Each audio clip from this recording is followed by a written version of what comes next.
The text message from my mother lit up my phone screen. Family meeting, tonight, 7 p.m. sharp, non-negotiable. My stomach dropped as I stared at those words, knowing exactly what they meant. Ethan had screwed up again, and I was about to become the family ATM. I'm Robin, and at 28, I've built a life that most would envy. Executive position at a tech firm, my own apartment in the city, and enough savings to feel secure. But none of that matters when you're the least favorite child of Veronica Wagner. Another emergency meeting? Luca asked, peering over my cubicle wall. His concerned expression told me he remembered the last 3 family emergencies all too well. You know my mother, I said, gathering my things. Everything's an emergency when it comes to Ethan. The drive to my childhood home felt longer than usual. Each traffic light gave me another moment to remember how these meetings usually went. Last time, it was Ethan's failed restaurant venture. Before that, his investment opportunity in crypto. Every time Mom found a way to make his problems my responsibility. I pulled into the driveway, noting Ethan's new BMW parked next to Mom's Mercedes. Funny how he always had money for luxury cars, but never for his debts. Robin, finally! Mom rushed to the door, her perfectly manicured nails drumming against the frame. We've been waiting. No, hello, no, how are you? Classic Veronica. The living room looked exactly as it always had. Family photos dominated the walls, mostly of Ethan's achievements. My college graduation photo was tucked away in a corner, barely visible behind a vase. Ethan sat on the couch, head in his hands. Hey, sis, he mumbled, not meeting my eyes. Let's cut to the chase, Mom said, sitting primly on her favorite armchair. Your brother is in a bit of financial trouble. A bit? I interrupted, earning a sharp look. How much this time? $250,000, Ethan whispered. The room went silent. I laughed, but there was no humor in it. You're joking, right? This is serious, Robin, Mom snapped. Your brother made some unfortunate betting decisions. Gambling. Call it what it is, Mom. He was gambling. The important thing is, she continued as if I hadn't spoken, we need to help him, as a family. I crossed my arms. And by we, you mean me. Well, you're the only one with the means right now, she said, her voice taking on that guilt-inducing tone I knew too well. You're doing so well in your career, and family helps family. What about your savings, your retirement fund? Mom's face hardened. Already gone, helping your brother through his previous situation? And my inheritance from Dad? I asked, already knowing the answer.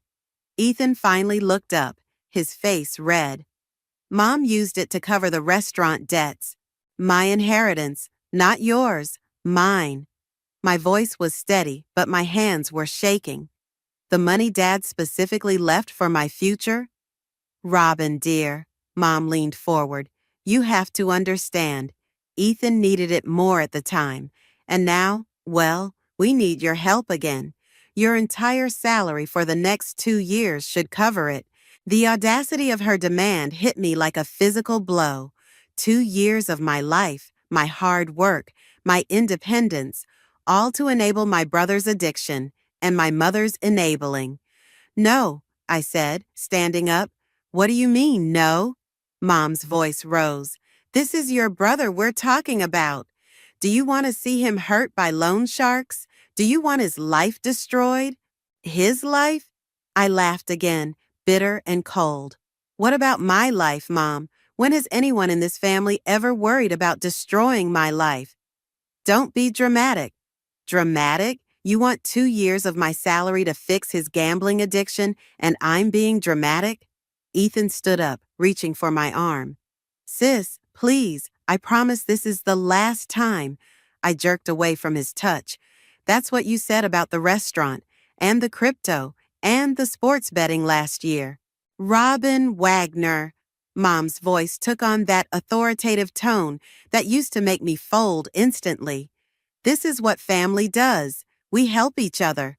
I looked around the room, at my mother's stern face, at Ethan's desperate eyes, at all the photos celebrating his achievements while minimizing mine. Something inside me snapped. But instead of anger, I felt an odd sense of calm.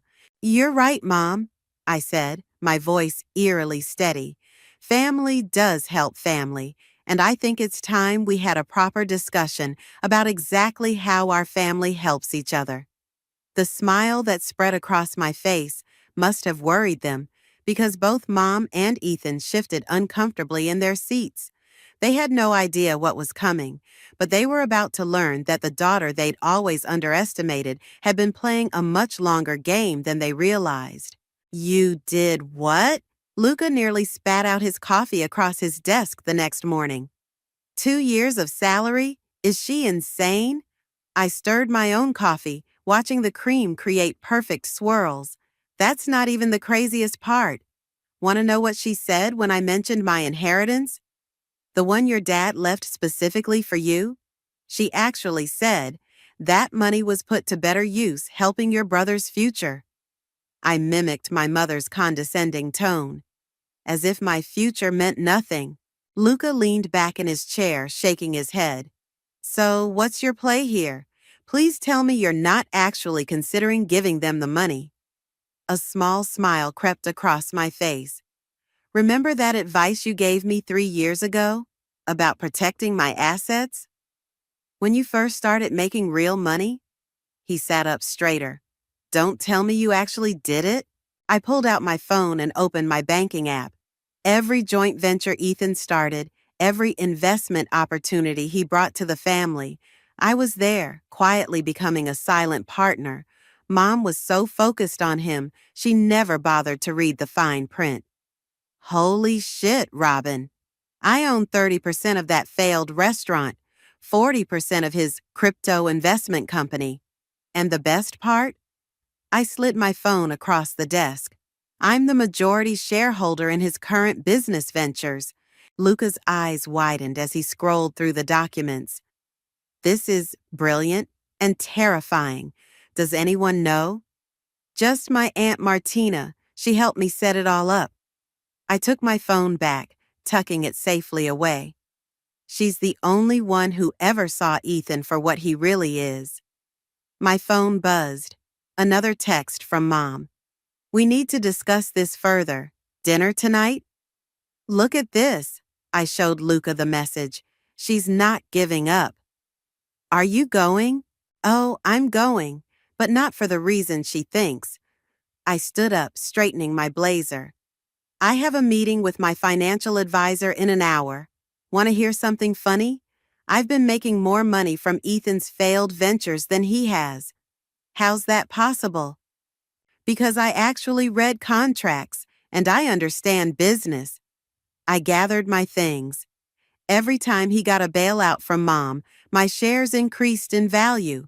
Every time he needed family help, I made sure my name was on the paperwork.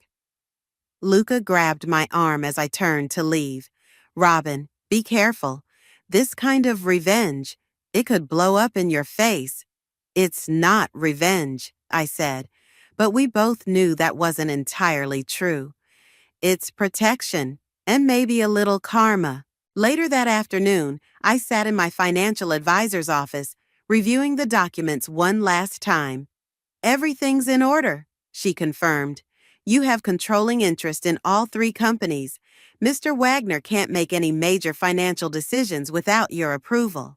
"And the new business loan he applied for yesterday?" She smiled. "Denied. As per your instructions, any new funding requires your signature." My phone buzzed again. This time it was Ethan. "Mom's really worried. Please come to dinner. We can work something out." I texted back. "I'll be there. 7 p.m. Before heading to my parents' house, I made one more stop. Aunt Martina's cozy apartment always felt more like home than my mother's pristine mansion. "You're really going through with this?" she asked, handing me a cup of tea. They left me no choice, I said, taking a sip.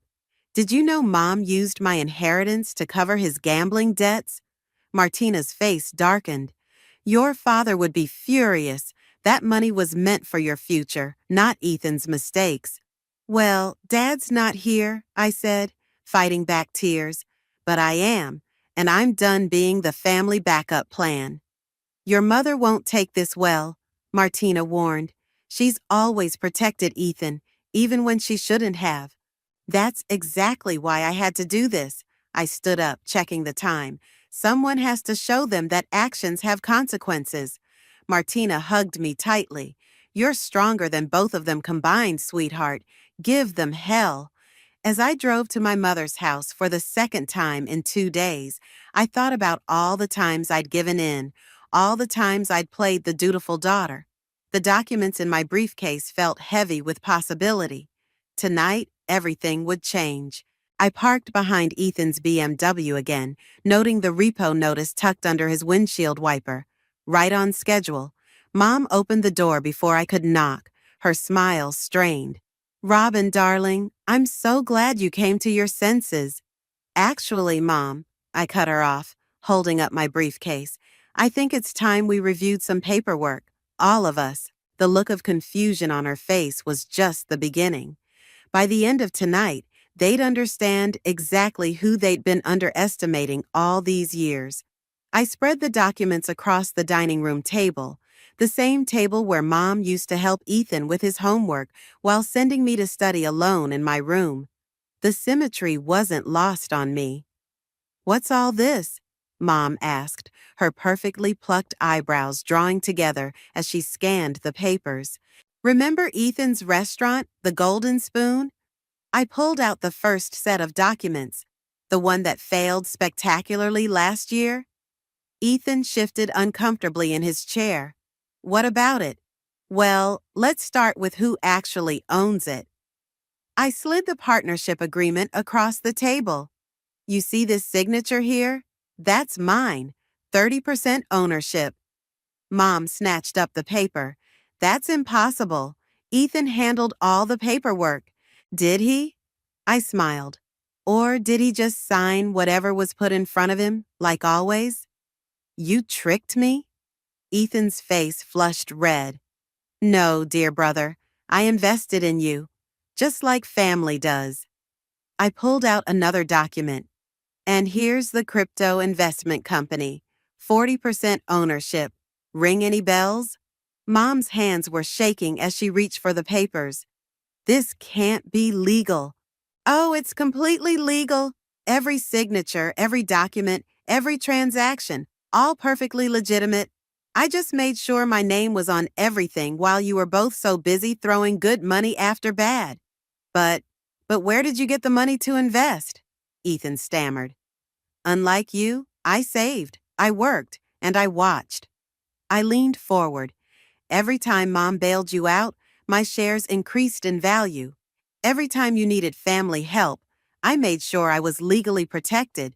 You manipulative little, Mom started, but I cut her off.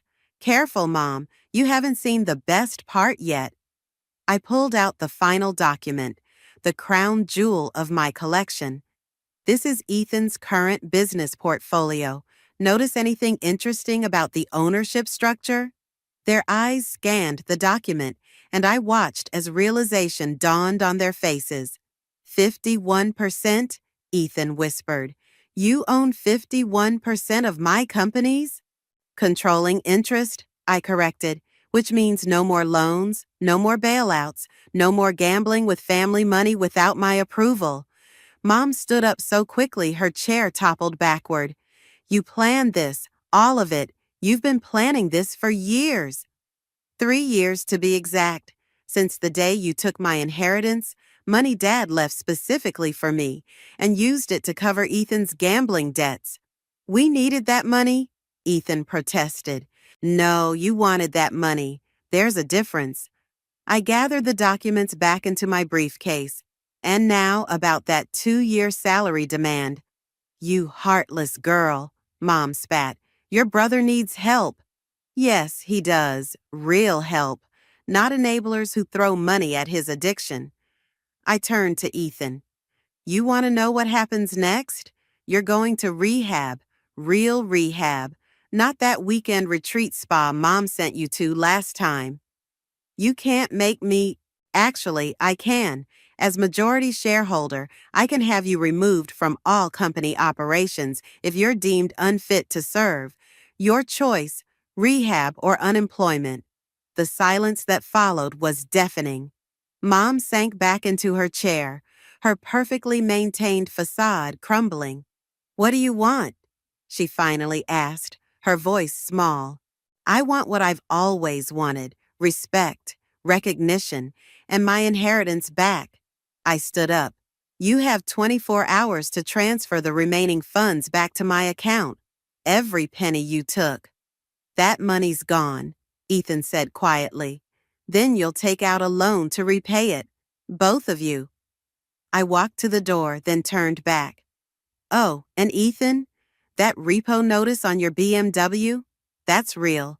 Maybe start with a more practical car next time. You're destroying this family, Mom called after me. I paused at the door. No, Mom, you did that years ago. I'm just making sure I don't go down with the ship. As I walked to my car, my phone buzzed with a text from Aunt Martina. How did it go? I typed back, Phase 1 complete. They know. Another buzz. Proud of you, sweetheart. Your dad would be too. Sitting in my car, I watched through the window as Mom and Ethan argued, their gestures becoming more animated by the second. For the first time in years, I felt light, free from the weight of their expectations and manipulations. My phone buzzed one more time. Luca, you okay? Better than okay, I replied. But tomorrow's gonna be interesting. Because tomorrow, when they realized I'd frozen all of Ethan's business accounts pending a full audit, the real fireworks would begin. Sometimes karma needs a little help, and I was more than happy to assist. The calls started at 6 a.m. First Mom, then Ethan, then Mom again. By the time I reached my office, I had 27 missed calls and 43 text messages. Your brother can't access any of his accounts. Mom's voice screeched through my phone when I finally answered. This is ridiculous, Robin. Stop this childish behavior immediately. Childish? I kept my voice level, like gambling away hundreds of thousands of dollars? Or maybe like stealing your daughter's inheritance? We need to meet, now. I'm busy, I said, watching Luca wave frantically from my office doorway. I have a meeting with the auditors in 10 minutes. Auditors? Her voice went up an octave. What auditors? The ones reviewing all of Ethan's business transactions for the past 3 years. Standard procedure when there's suspected financial mismanagement. The line went dead. I looked up at Luca, who was practically bouncing with news. You're not going to believe this, he said, closing my office door. The auditors found something big, really big. Before he could continue, my office phone rang, the front desk. Ms. Robin, your brother is here. He's quite insistent about seeing you.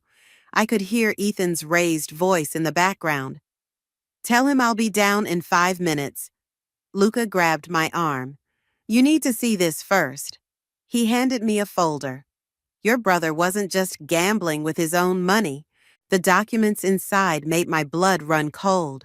Bank transfers, forged signatures, shell companies, all leading back to one thing. Ethan had been embezzling from his own businesses. He was using company funds to gamble? I whispered. Worse, he was using them to pay off other gambling debts, then gambling with the profits to try to cover the holes. Luca tapped the papers. This is federal crime territory. The elevator dinged, and Ethan burst through the office doors, his face red with anger. What the hell are you doing to me? Funny, I said, holding up the folder. I was about to ask you the same thing. His face went from red to white in seconds. Where did you get those? The auditors work fast when they find evidence of fraud. I stood up, matching his intensity. Want to explain why your signature and mom's appear on documents neither of you were authorized to sign? You don't understand, he stammered. I was going to pay it back. I just needed one big win. Get out of my office, I cut him off. Go home, talk to Mom, and for God's sake, get a lawyer. You wouldn't, he whispered. We're family. Family? I laughed. Was it family when you forged my signature to access business accounts? Was it family when you and Mom stole my inheritance? Please, Robin, his voice cracked. They'll put me in jail. Maybe that's where you need to be. I pressed the security button under my desk. You have 24 hours to come clean to Mom about everything. After that, the auditor's report goes to the FBI. As security led him away, my phone buzzed with a text from Aunt Martina. Your mother just called me, hysterical. What happened? Ethan's been embezzling, I typed back. It's worse than we thought. Her response was immediate. Come over after work. You need to hear something. The rest of the day passed in a blur of meetings and phone calls. My mother left 17 more voicemails, each more desperate than the last. By the time I reached Aunt Martina's apartment, I was emotionally exhausted. Sit down, she said as soon as I walked in. There's something you need to know about your inheritance. She pulled out an old envelope from her desk drawer. Your father left this with me before he died. I was supposed to give it to you if things ever got complicated. Inside was a letter and another set of documents. As I read, my hands started shaking. Dad knew? I looked up at Martina. He knew Mom was taking money from my accounts even before he died? Martina nodded. That's why he set up the secret trust in your name. The inheritance your mother thought she took? That was just the surface. The real money has been growing in a separate account all this time. I stared at the bank statements. The numbers made me dizzy. Why didn't you tell me sooner? Your father made me promise to wait until you were ready, until you showed you could stand up to them on your own. She smiled sadly. I'd say that time is now. My phone buzzed again. Mom. We need to talk. Your brother told me everything. Please come home. I showed the message to Martina, who squeezed my hand. Go, show them who you really are. Show them what Robert's daughter is made of. I stood up, clutching my father's letter. They're not going to like what comes next. No, Martina agreed, but they're going to respect it. The house was dark except for the dining room light when I arrived. Mom sat at the head of the table, her usual perfect posture replaced by a defeated slump. Ethan paced behind her, running his hands through his disheveled hair. Sit down, Mom said quietly. No demands, no accusations, just exhaustion. I placed Dad's letter on the table between us. Before we start, read this. Mom's hands trembled as she opened the envelope. Her face grew paler with each line she read. Robert knew, she whispered. All this time? Dad knew everything, I said, watching her crumple in on herself. The money you took from my college fund when I was 16, the loans you made from my accounts during college, he tracked every penny. Ethan stopped pacing. What's she talking about, Mom? Your mother has been stealing from me since before Dad died, I explained. That's why he set up the secret trust fund, the one she couldn't touch. I did it for you, Mom suddenly burst out, slamming her hands on the table. Everything I did was to give you opportunities, Ethan. By stealing from me? I kept my voice steady. By taking everything Dad left for my future? You were always so capable, so independent, she said, as if that justified everything. Ethan needed more support. Stop. Ethan's voice cracked. Just stop, Mom. He turned to me. How bad is it? The audit? I pulled out my tablet and pulled up the preliminary findings. $3 million in embezzled funds, false documents, forged signatures, money laundering through offshore accounts. Mom's face went ashen. 3 million? And that's just what they've found so far. I looked at Ethan. Want to tell her about the loan sharks? Or should I? Loan sharks? Mom's head snapped toward Ethan. You said it was just casino debt. They're going to kill me, Ethan whispered, sinking into a chair. I owe them $500,000 by the end of the month. The room fell silent. I could hear the old grandfather clock ticking in the hallway, the one Dad used to wind every Sunday morning. There's a way out, I finally said, but you both have to agree to my terms. Anything, Ethan said quickly. Too quickly. First, you're going to rehab, a real facility, minimum 6 months. I held up my hand when he tried to protest. Non-negotiable. Second, Mom signs over her power of attorney to me until all debts are settled. Never. Mom stood up so fast her chair toppled backward. Then, I walk away right now. The audit goes to the FBI, and Ethan faces federal charges. I stood up too. Your choice. You would send your own brother to prison? Mom's voice shook with rage. You would let your son die over your pride? I shot back. Because that's what those loan sharks will do if we don't fix this. Ethan started crying. Not the manipulative tears I'd seen so many times before, but real, broken sobs. I'll do it. The rehab. Whatever you want. Just please help me. Mom stared at him for a long moment, then at the letter from Dad still lying on the table. Something in her seemed to break. What are your other terms? She asked quietly. You sell the house, downsize to something reasonable. All your assets go into a trust I'll manage. I pulled out the papers I'd had drawn up. You'll both receive living allowances, but no direct access to funds. You want to put us on an allowance? Like children? Mom's face flushed. No, like addicts, because that's what you both are. Ethan with gambling, you with enabling him. How dare you? Mom! Ethan interrupted. She's right. The silence that followed was heavy with decades of dysfunction. Mom picked up her chair and sat down heavily. The trust fund Dad set up, she finally said. How much? Enough to save Ethan's life and keep you comfortable, if you agree to my terms. I spread the documents in front of them. Sign now or I walk. Ethan grabbed a pen immediately. Mom stared at the papers for what felt like hours before slowly reaching for one. Your father would be ashamed of me, she whispered as she signed. No, I said, gathering the documents. Dad would be proud that we're finally fixing this, all of us. As I stood to leave, Ethan grabbed my hand. Why are you helping me, after everything?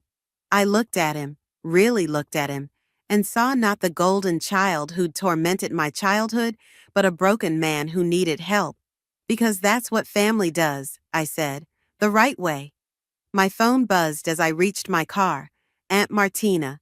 How did it go? I looked back at the house, at Mom and Ethan still sitting in the dining room light, looking small and lost. They signed, I typed back. The real work begins tomorrow. You're doing the right thing, she responded.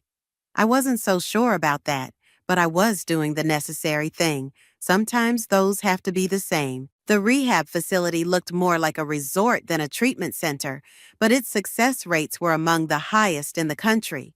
I watched as Ethan dragged his feet toward the entrance, Mom hovering anxiously beside him. You can't come in with him, I reminded her. That's part of the program. But he needs to do this alone, I cut her off.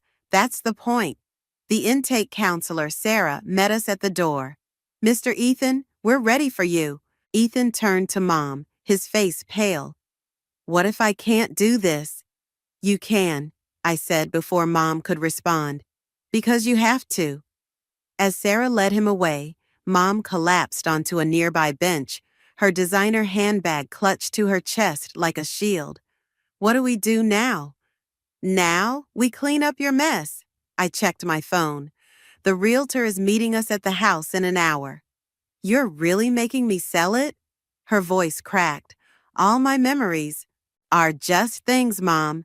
Things we're selling to keep your son alive. I helped her up. Unless you have another way to pay off those loan sharks. The drive home was silent. The realtor, Jessica, was already waiting when we arrived. Beautiful property, she said, scrolling through comparable listings on her tablet. In this market, we should be able to get around $2 million. Mom made a choking sound. But we paid $3 million 5 years ago. And you took out 2 mortgages since then, I reminded her, which we need to pay off. Jessica walked us through the house, pointing out updates needed to make it market ready. Mom flinched with each suggestion, each criticism of her perfect home. The master bathroom needs a complete remodel, Jessica noted, and these kitchen appliances are outdated. Those appliances cost $30,000, Mom protested. 5 years ago, Jessica said kindly. Tastes change. My phone buzzed. A text from the audit team. Found something else. Urgent. Start without me, I told Jessica. I need to take this. In the home office, Dad's old sanctuary, I dialed the auditor's number. We found irregularities in your mother's personal accounts, he said without preamble. Large transfers to an offshore account in the Cayman Islands. My stomach dropped. How large? Close to $4 million over the past 3 years. I gripped the desk for support. Send me everything. Back in the kitchen, Mom was arguing with Jessica about the value of her imported marble countertops. I waited until Jessica stepped outside to take a call. Want to tell me about the Cayman Islands account? I asked quietly. Mom froze. How did you? The audit covered everything, Mom, not just Ethan's mess. I pulled up the transfer records on my phone. $4 million? Where did it even come from? She sank into a kitchen chair. Your father's life insurance policy. The one you said barely covered the funeral expenses? I was protecting myself, she burst out.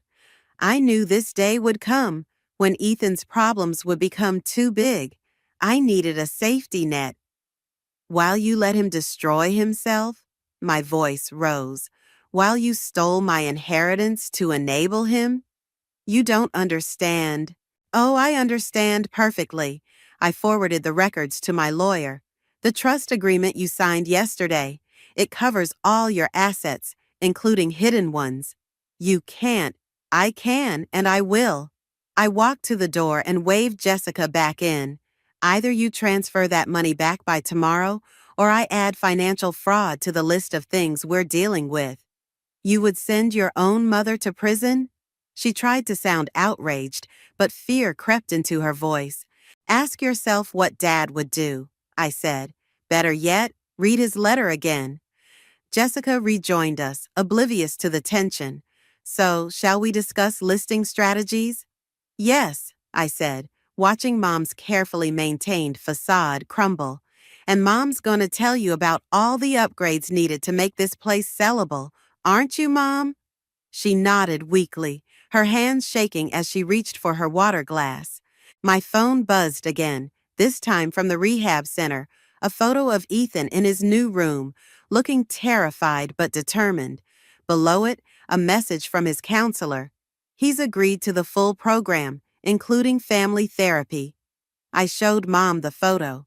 This is what matters now, not the house, not the money. Fixing our family. She stared at Ethan's image, tears finally breaking through her perfect makeup. I've made such a mess of everything.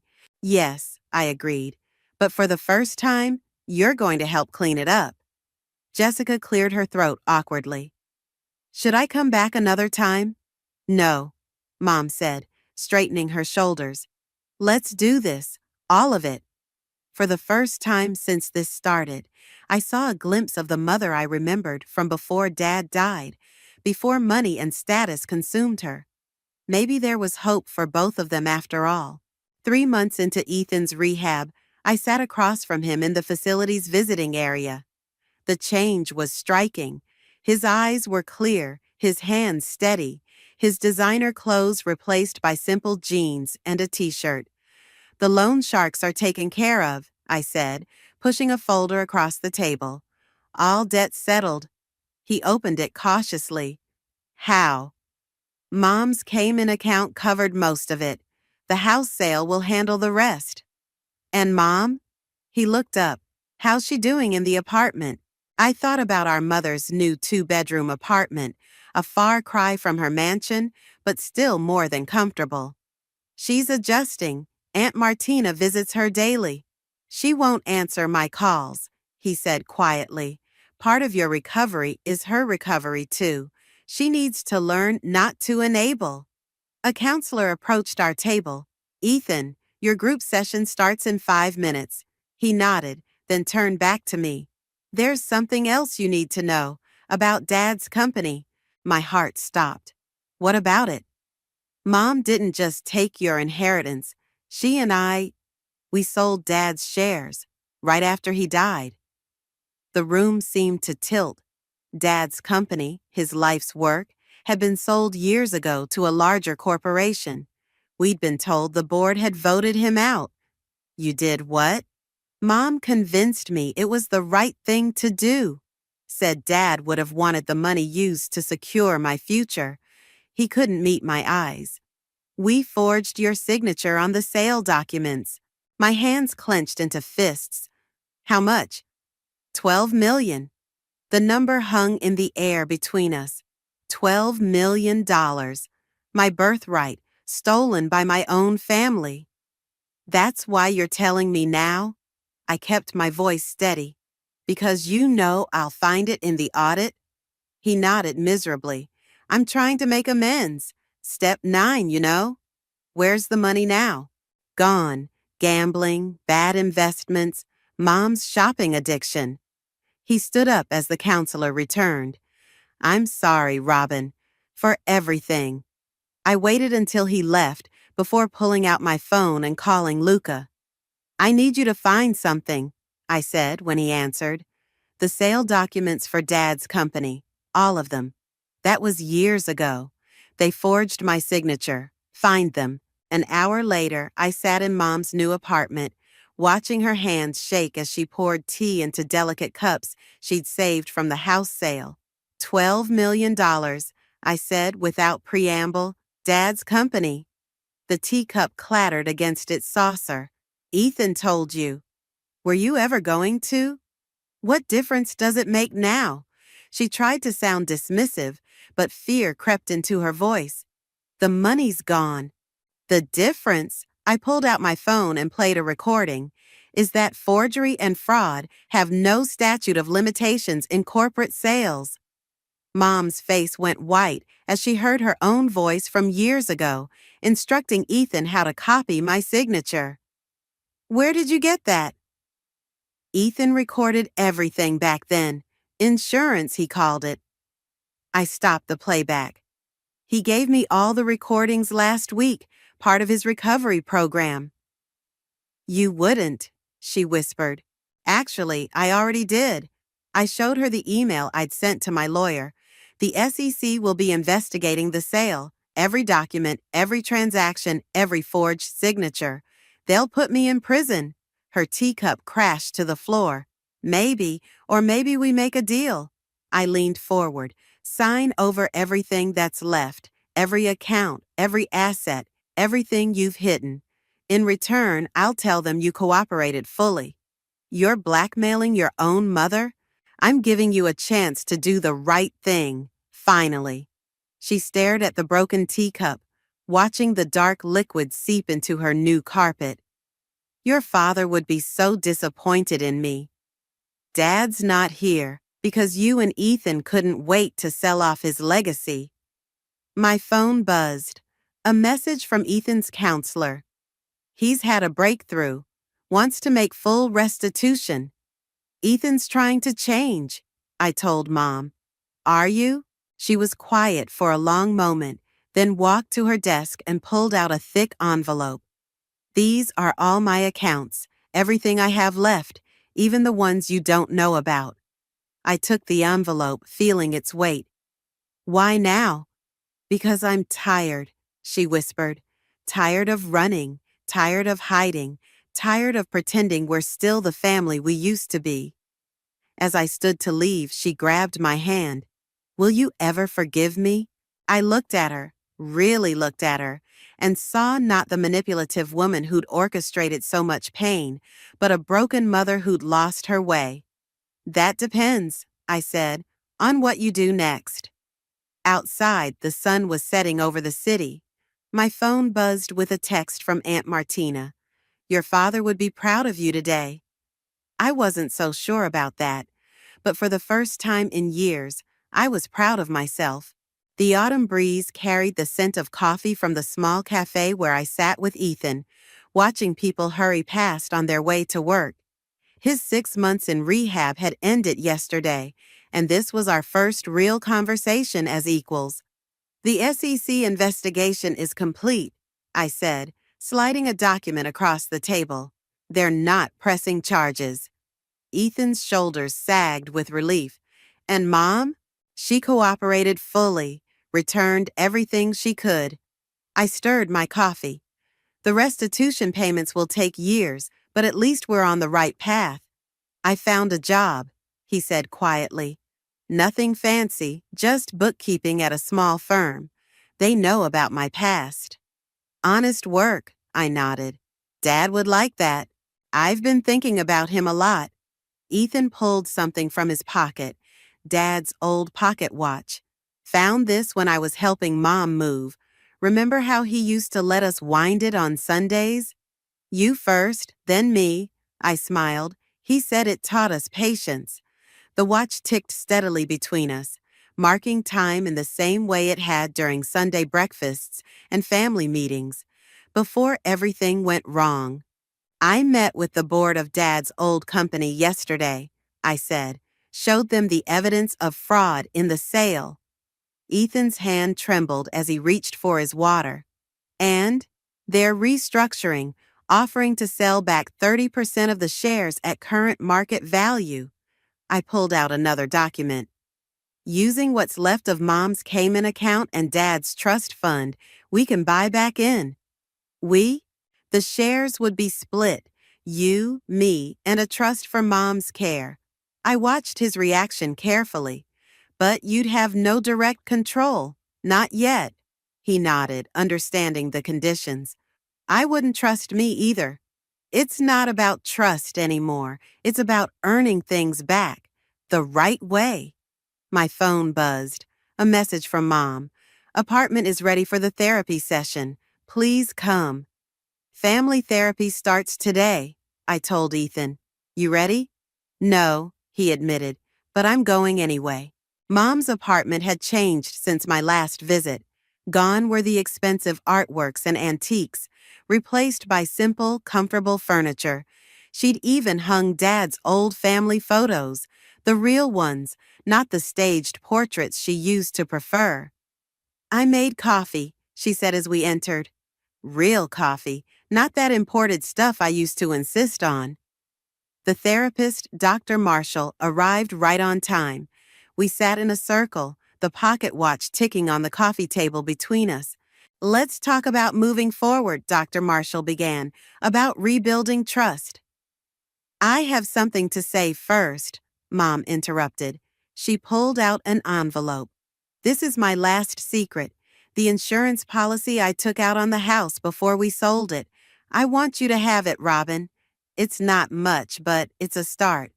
I took the envelope but didn't open it. This isn't about money anymore. I know, she whispered. It's about saying I'm sorry, really sorry. And you, Ethan? Dr. Marshall prompted.